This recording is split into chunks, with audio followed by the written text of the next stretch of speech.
Ito pala yung flower ko sa harap ng aking bahay. That's a yellow bill. But every summer, namamatay sila tapos bumabalik. Ito naman, binibili ko tapos replanted. At ito yung strawberry in my backyard. My mini plant. So we have tomato. And another strawberry.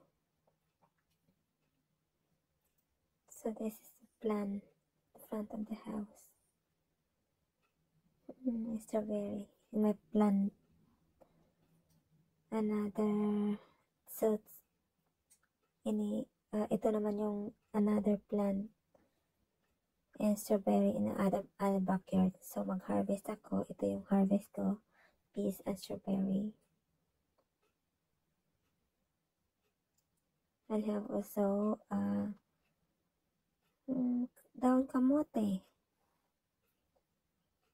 At saka mayroon akong purple. Inside the greenhouse, another plant, flower in the backyard. Ito naman sa another backyard. May peas outside. Ito, bulaklak ng kalabasa. That's it.